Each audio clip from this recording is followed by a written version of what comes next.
요한복음 11장 28절부터 37절 말씀입니다.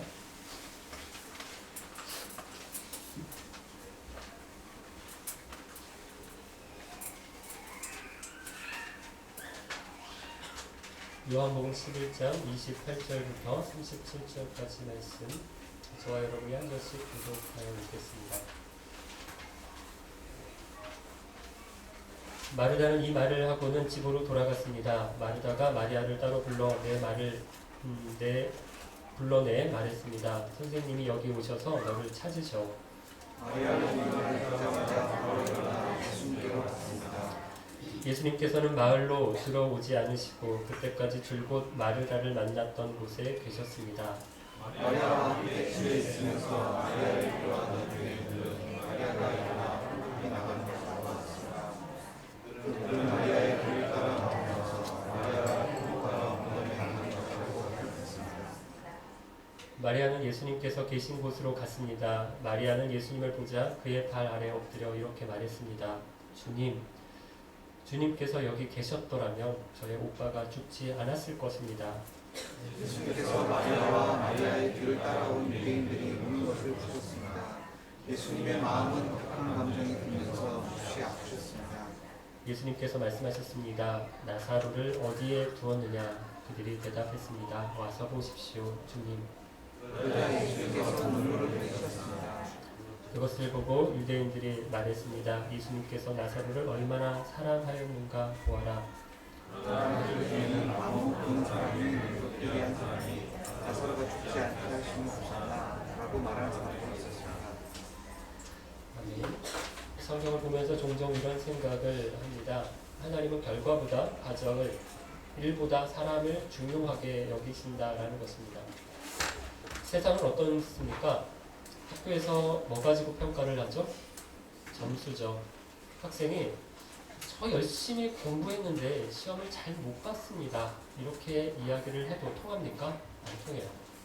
시험 성적 가지고 이야기를 합니다. 그러니까 학생들이 시험 성적 잘 받으려고 컨닝도 하고 그러죠. 직장에서도 성과를 내야죠.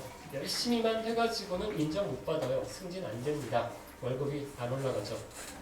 그런데 하나님은 뭘 보십니까? 구약에 사무엘 선지자가 나오는데요. 사무엘 선지자가 하나님의 말씀을 듣습니다. 이새의 아들들에게 가서 왕을 세우겠다. 그들 중에서 내가 왕을 세우겠다. 이런 말씀을 듣고 베들레헴 사무엘이 이새의 집으로 갑니다. 사무엘 선지자가 큰 아들부터 쭉 보는데 어떻습니까? 너무 괜찮아요. 키도 크고 잘생겼어요. 늠름하고 정말 왕 같아 보였습니다. 그래서 기름을 부으려고 하니까 하나님 뭐라고 말씀하십니까? 나는 뭘 보신다고요? 외모를 보지 않고 중심을 보신다라고 말씀하십니다. 그래서 형들 멀쩡한 형들 다 놔두고 제일 어린 꼬마 막내 다윗이 기름 부음을 받습니다. 예수님은 결과보다 우리의 마음의 동기를 보시고 과정을 보신다라는 거고요. 일 하는 것보다 사람을 보신다. 사람을 더 중요하게 여기신다라는 것입니다. 여러분, 이게 주님의 방식이고요. 성경의 원리입니다. 세상과 달라요. 그래서 우리가 불편합니다. 세상에 살면서 세상 원리와 다르게 하나님의 원리, 성경의 원리로 살려고 하니까 불편해요. 아니, 불편한 정도가 아니라 불이익을 받습니다. 차별을 받아요. 이러니까 뭡니까?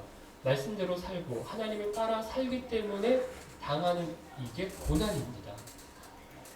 이걸 우리가 이겨야 하는 것입니다. 오늘 본문을 봐도 우리 주님이 주님의 방식을 우리에게 보여주시는데 요한복음 11장에 들어와서 요한복음 11장의 가장 중요한 사건 뭐죠? 죽은 나사로를 예수님이 다시 살리신다라는 거예요. 이 간단한 이야기가 11장의 내용의 중요한 사건인데 11장이 이 간단한 사건을 간단하게 정리하고 넘어가면 될 텐데 11장 보십시오. 지금 우리가 28장부터 보고 있는데 아직도 안 끝났어요. 아직도 안 살려주셨습니다. 몇 절까지 있습니까? 57절까지 11장이 이어집니다. 죽은 나사로를 살리시는 이 간단한 이야기를 왜 이렇게 굉장히 길게 이야기를 하고 계십니까? 예수님과 나사로와의 관계, 예수님과 나사로의 동생들인 마르다와 마리아와의 관계, 어떤 관계였죠? 사랑하시는 사람들이었다라고 얘기했었어요.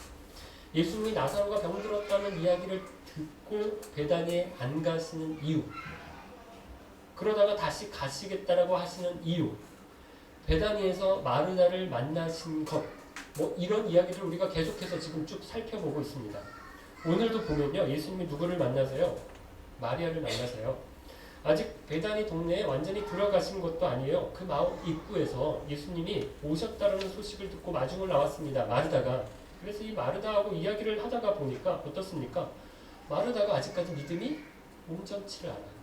입술로는 믿음을 고백하고 머리로, 교리로는 뭔가 알고 있는 것 같은데 그의 삶이 안 따라갑니다. 완전하지 못한 믿음을 가졌던 거죠. 그래서 왜 이제 오시느냐, 좀만 빨리 오셨어도 우리 오빠가 죽지 않았을 텐데, 이렇게 원망합니다. 입으로 머리로 아는 거하고 달랐던 거예요. 그래도 주님이 마르다를 책망하지 않으세요. 그리고 뭐라고 해주시는가 하면 내가 부활이요 생명이다 말씀해 주십니다. 그리고 이렇게 물으시죠. 네가 이것을 믿느냐.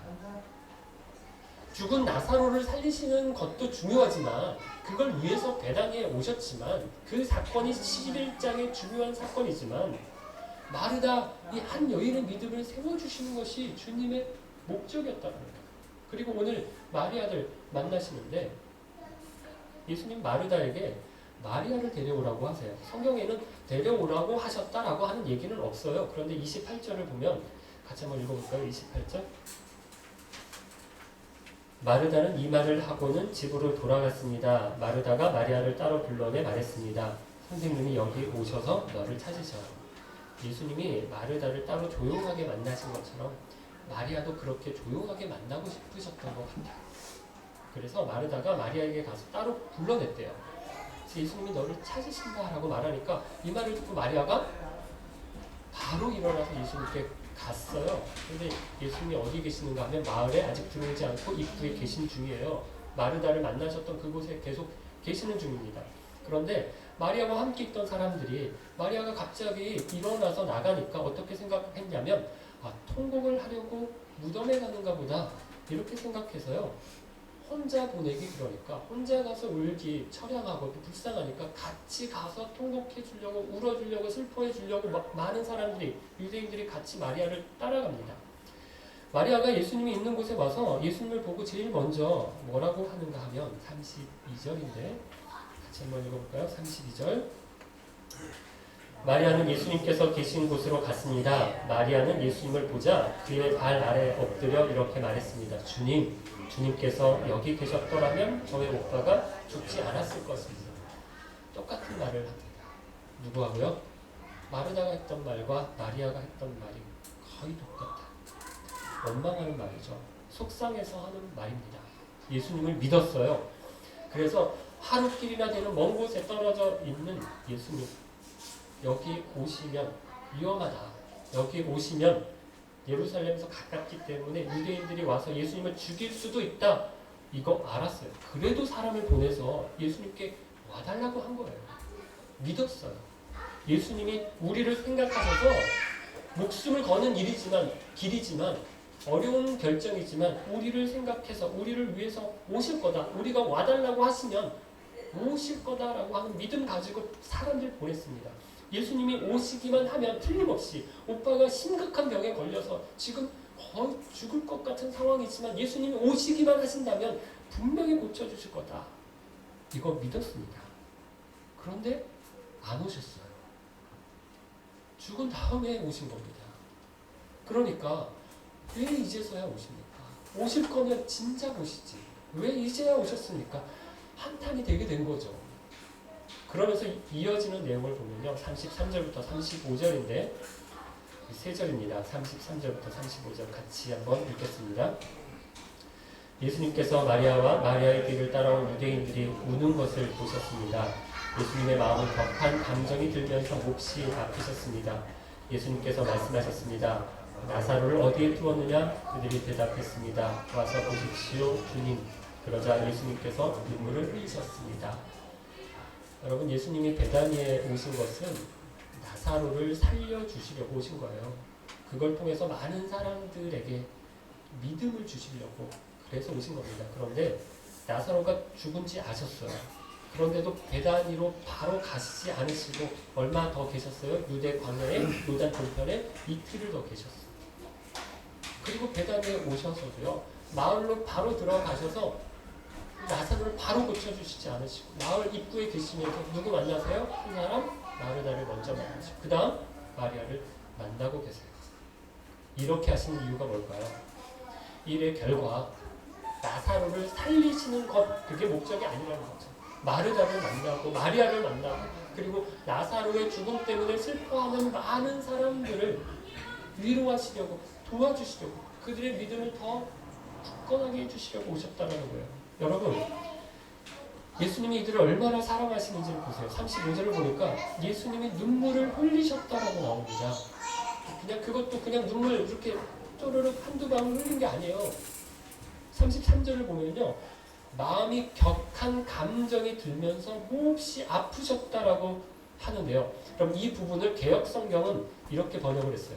심령의 통분이 여기시고 민망히 여기셨다라고 얘기를 합니다. 이 주석가들은 이 말을 이렇게 얘기를 해요. 이 말이 이렇게 타는 말이에요. 이 말이 흥분을 했을 때 모습이다라고. 말이 흥분을 하면 어떻습니까? 이렇게 만화로 표현하면 여기서 이게 이렇게 이게 막 이게 이렇게 되는 거죠. 이게 뿜어지는 거예요. 흥분을 한 거예요. 예수님이 지금 뭐랄까 흥분을 감정에 주체를 하실 수 없는 그런 상태가 되셨다라는 거예요. 너무 안타까우셔서 감정이 북받치셨다라는 거예요. 그래서 참을 수 없는 그런 격정 가운데 눈물을 흘리셨다는 것입니다. 왜 우셨을까요? 왜 이렇게 감정이 흥분하셔서 이렇게 눈물을 흘리시는 건가요? 여러분, 우리가 얼마 전에 야외 예배 갔을 때죠. 지지난주 제가 어떤 말씀을 드렸는지 혹시 기억하세요? 그때는 예수님이 나사로가 죽었습니다 라고 하는 얘기를 사람들로부터 듣고 어떻게 하셨다고요? 내가 기쁘다 이랬어요. 그런데 오늘은 뭐라고요? 슬퍼하세요. 우세요. 그럼 왜 그때는 기뻐하시고 왜 지금은 슬퍼하십니까? 우십니까? 그때는 아직 베다니가 아니니까 요단 동편에 광야에 계셨으니까 마르다가 없잖아. 그러니까 사람들이 없으니까 기뻐하시다가 이제 베다니에 오셔서 사람들 만나니까 슬픈 척 하시는 거다. 그래서 우는 척 연기를 하시는 거다. 이런 건가요? 아니죠. 어떤 사람은 예수님의 마르다도 그렇고 마리아도 예수님을 온전하게 믿지 못하고 온전하게 신뢰하지 못하는 걸 보시고 원망하는 것을 보시고 마음이 안타까우셔서 우시는 거다. 믿음이 약한 것 때문에 그 사람들의 여인들의 믿음이 약한 것 때문에 속상해서 우시는 거다. 이렇게 말하는 사람도 있고요. 어떤 사람은 나사로가 죽었으면 좋았는데 그러면 이제 더 이상 슬픔이 없잖아. 세상에 고단한 인생이 없잖아. 죄 가운데 살아갈 이유가 없잖아. 그랬으면 참 좋았는데 다시 살려야 되니까 이 힘든 세상 또 나사로는 어떻게 살까? 그런 마음이 들어서 우셨다. 이렇게 말하는 사람도 있어요. 주석에 나오는 얘기 제가 세 가지를 얘기 드린 거예요. 그때는 속으로는 정말 기뻤는데 기뻤는데 여기 오니까 슬픈 척 하시는 거다. 그때 오니까 여인들의 마르다와 마르다의 믿음이 약한 거 보시고 오시는 거다. 나사로가 다시 살 것을 생각하니까 또 안타까워서 오시는 거다. 주석가들 이렇게 보는 사람들도 있더라고요. 왜 기뻐하시고 왜 우셨는가 하면요. 나사로가 죽은 것이 기뻐요. 이건 뭘로 볼 때 기뻐요? 이성적으로 볼 때. 그렇다라는 겁니다. 이론적으로는 기쁘다라는 거 없습니다. 왜 그렇습니까? 죽는 게 아니라 뭐라고요? 자는 거라고요. 그러니까 자는 거니까 세 가지 기억하세요. 뭐다? 나쁜 것이 아니다. 해로운 게 아니다. 두 번째, 쉬는 거다. 세 번째, 다시 깨어날 거다. 그랬습니다. 그러니까 자는 사람 보고 슬퍼할 이유가 없다. 이렇게 판단하시고 예수님이 기뻐하셨다라는 거예요. 그런데 지금 왜 우세요? 뭐로 보고 계시는 거예요? 감성으로 보고 계시는 것입니다. 감성으로 보면 어떻습니까? 슬퍼할 일이죠. 당장 못 봐요. 이제 아니 이 세상에서는 더 이상 못 봅니다. 그러니까 죽음은 정말 슬픈 겁니다. 죽은 사람을 떠나 보내잖아요. 그러면 주위에 있는 사람, 가족들이나 가까운 사람들, 고인을 알고 고인을 사랑했던 사람들이 갖는 이 마음의 아픔과 그리고 상실감이 너무너무 크다라는 것입니다. 이 세상에 어떤 것보다 가장 죽음이 사람에게 슬픈 일이다라는 것을 주님이 아셨어요. 그래서 이들이 오니까 우리 예수님이 또 어떻게 하십니까? 함께 마음이 안타까우셔서 아프셔서 울어주시고 계실 것입니다. 여러분 두 개가 다 있어야 돼요.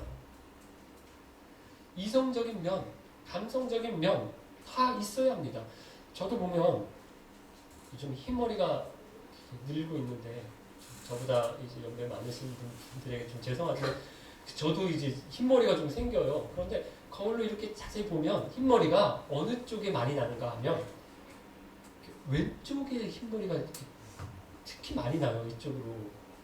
그리고 어떤 분이 저를 보시고 이렇게 얘기하시더라고요. 감성적인 면을 좀 키우십시오. 목사님. 감정을 좀 풍성하게, 풍부하게 좀 하십시오. 이러더라고요. 그래서 보니까 제가 좀, 조금 딱딱하다 할까? 냉랭하다고 할까? 또 이렇게 머리 쓰는 걸 많이 하는 것 같다라는 생각이 들더라고요. 여러분, 예수님이 너희들 왜 우냐? 나사로가 죽은 게 자는 거고 천국에 갔는데 우리가 다 천국 가면 나사로 만날 건데 울 일이 뭐가 있냐? 이러면서 꾸중하지 않으셨어요. 물론 이게 맞는 얘기잖아요. 맞습니다. 울 일 아니에요. 오히려 기뻐해야 할 일입니다. 제가 그랬잖아요. 여기서는 초상을, 사람이 죽으면 장례하고 초상을 치르지만 하늘에서는 뭐라고요? 잔치가 벌어진다고요. 새로운 아기가 태어나는 거예요.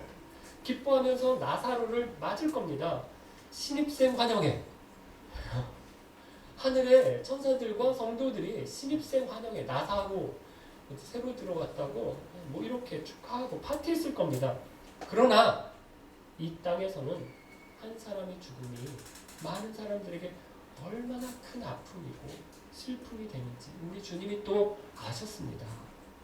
동생 마르다, 마리아가 오빠 나사로의 죽음 때문에 얼마나 슬퍼하는지, 나사로를 아는 많은 사람들이 얼마나 안타까워하는지를 우리 주님이 아셨어요. 그래서 이들이 우는 것을 보고 주님도 함께 우셨던 것입니다.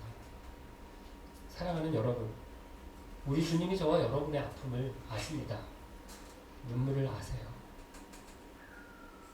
계획을 이루지 못하고 실패할 때, 억울하고 분한 일을 당할 때, 고단한 일들로 지쳐 있을 때, 관계 어려움 때문에 잠을 못 이룰 때, 육신의 질병으로 고통 중에 있을 때, 사랑하는 이를 떠나보내야 될 때, 저와 여러분의 아픔을 아시고 우리의 눈물을 아십니다. 너 왜 그것밖에 되지 않냐? 인생의 실패가 전부가 아니지 않냐? 천국에 소망이 있는 걸 모르니 왜 울고 자빠졌니? 이렇게 혼내지 않으세요. 물론 맞아요. 저도 이렇게 자꾸 설교를 하잖아요. 돈, 명예, 건강, 자녀, 성공, 이게 우리의 전부가 아닙니다. 설교해요. 그런데 어떻습니까? 이 중에 하나라도 잃으면, 손해를 보면 힘들잖아요. 아프잖아요. 우리가 여기 희롱입니다. 그래서 설교하는 거예요. 하지만 어떻습니까? 아파요, 힘들어요, 너무너무 무겁습니다. 그걸 누구도 아세요? 우리 주님도 아세요. 그래서 같이 울어주시는 것입니다. 출애굽기에 보면 이스라엘 백성들이 이집트에서 파라오에게 노예 생활을 하는데 하나님께서 이 모습을 보셔요. 자기 백성이, 하나님의 백성이 이집트에서 힘든 종살이하고 있는 것을 보셔요. 그리고 출애굽기 2장 24절 25절에 이렇게 말씀하시는데 개역 성경으로 이렇게 말씀하고 있어요. 하나님이 그 고통 소리를 들으시고 아브라함과 이삭과 야곱에게 세운 그 언약을 기억하사 이스라엘 자손을 권념하셨더라. 권념하셨더라. 뭐 생전 처음 들어보는 말씀을 성경에 기록되어 있는데 무슨 말이냐면 보시고 아셨다는 거죠. 여러분 히브리어에서 안다라고 하는 말 무슨 의미인지 제가 말씀드렸죠. 그냥 머리로 아는 게 아니라 뭐라고요? 경험으로 아는 것입니다. 아담이 하와를 알았다라고 이렇게 표현했어요. 무슨 뜻이에요? 남편이 아내를 알았다. 경험해서 알았다라는 거예요. 하나님이 이집트에서 고통하는 이스라엘 백성들을 권념하셨다. 보셨다? 끝? 아니에요. 아, 쟤네들 안 됐네? 고통하네? 그것으로 끝난 게 아니에요. 아셨다. 어떻게 해요? 함께 그 고통 가운데 그들과 함께 고통 당하시면서 그 고난 중에 함께 종살이 하시면서 우리 주님이 그 아픔을 같이 견디셨다는 거예요. 같이 느끼셨다는 거예요. 고통의 자리에 찾아오시고 함께 아파하시고 고통하시고 함께 울어주십니다. 여러분 출애굽 때 이스라엘한테만 그렇게 하신 게 아니죠. 누구 보면 안가 하면요. 예수님 보면 압니다. 죄로 고통하고 죄에 종살이하고 노예 생활하고 있는 우리 육신의 연약한 인생들을 보셨어요. 그러다 절망의 죽음의 절망 가운데로 빠져갈 우리 인생들을 아셨습니다. 그리고 어떻게 하세요? 그냥 하늘에서 보시고 아이고 저 인생들 참 안됐다. 불쌍하다. 그렇게만 보고 계신 게 아니었어요. 어떻게 하셨습니까? 육신을 입으시고 이 땅 가운데 오셨잖아요. 사람의 몸을 입으시고 이 땅 가운데 오셨잖아요. 우리의 모든 아픔을 배고픔과 추위와 눈물과 그 모든 고통을 다 경험해 아셨습니다. 우리와 함께 그 고통을 나누신 것입니다. 그분이 지금 저와 여러분의 아픔도 아세요. 힘든 것도 아시고 외로운 것도 아시고 아십니다. 함께 아파하시고 우리와 함께 울어주시는 것입니다. 그래서 여러분 우리 주님처럼 우리 예수님이 우리를 위해서 울어주신 것처럼 우리도 울어줘야 합니다. 힘든 사람, 어려운 사람, 아프고 외로운 사람 있으면 함께 해줘야 해요. 네 인생 네가 알아서 해야지. 누가 어떻게 해줄 수가 없는 거야. 이렇게 냉정하게 버려주면 안 됩니다. 그까짓 것 가지고 그러냐. 너 하나님이 베푸신 은혜가 얼마나 큰데 그거 다 받아놓고 영적인 복을 얼마나 그렇게 받아놓고 그거 가지고 조금 힘들다고 너 그렇게 힘들어하니. 왜 그러니? 여러분 이 말도 맞아요. 그런데 주님도 이렇게 하지 않으셨어요. 마르다를 받아주셨어요. 마리아도 와서 예수님 조금만 빨리 오셨으면 오빠가 죽지 않았을 겁니다. 원망해도 그거 들어주셨습니다. 그리고 함께 어떻게 울어주셨어요. 여러분 이게 사랑이에요. 강도 만난 사람의 진짜 이웃이 누굽니까? 야 진짜 안 됐다 어떡하냐 저러다 죽겠다 이러면서 지나간 사람 아니에요. 야, 여기 있다가 나도 강도 만나면 어떡하지? 그걸 걱정하면서 빨리 그 자리 피하는 사람 아닙니다. 자기 일처럼 여기고 자기가 당한 것처럼 생각하고 그 사람을 도와준 사람이 이웃이라고 예수님 말씀하십니다. 우리 주위에 도움이 필요한 사람 많습니다. 우리나라 통계인데 하루에 자살하는 사람이 43명이라고 합니다. 30분에 1명씩 스스로 목숨을 끊고 있다라는 거예요. 뉴스에 나온 건 가끔씩 나오지만 30분에 1명씩 목숨을 우리나라에서만 끊고 있다라는 거예요. 그리고 실제로 자살한 사람이 43명이니까 자살을 시도하는 사람은 훨씬 더 많겠죠. 우리 주위에 있어요. 죽음의 문턱에서 이거 죽어볼까 살아볼까 고민하는 사람이 많다라는 것입니다. 함께 우리가 울어줘야 될 사람들입니다. 가난한 사람들. 어떤 목사님이 이렇게 말하더라고요. 학교 다닐 때 공부 안 해서 학교 다닐 때 남들 공부할 때 놀아서 공부 못해서 가난한 거 아니냐. 그거 누구 탓할 거 없다. 맞아요. 그런데 공부 안 해서 가난한 사람만 있나요? 예전엔 개천에서 용 난다라는 말도 있었어요. 그런데 요즘 개천에서 용 안 납니다. 부모가 가난해도, 부모가 무식해도 자식이 공부 잘해서 출세하고 그랬어요. 그래서 여기 와 계신 분들, 출세해서 모스크바까지 와 계신 분들 많잖아요. 근데 요즘 그런가요? 요즘은 아니에요. 가난이 대물림 되잖아요. 돈 없으면 공부도 못 시켜요. 그런데 여러분, 소득 격차는 어떻습니까? 점점 더 커져요. 우리나라 국민소득을 조사해 보니까 상위 10%에 있는 사람들이 하위 10%에 있는 사람들과 소득 격차가 점점 더 벌어지는데, 최근에 10.5배가 되었다라고 얘기를 해요. 어떤 사람은 한 달에 100만 원을 버는데 어떤 사람은 1000만 원을 번다라는 거죠.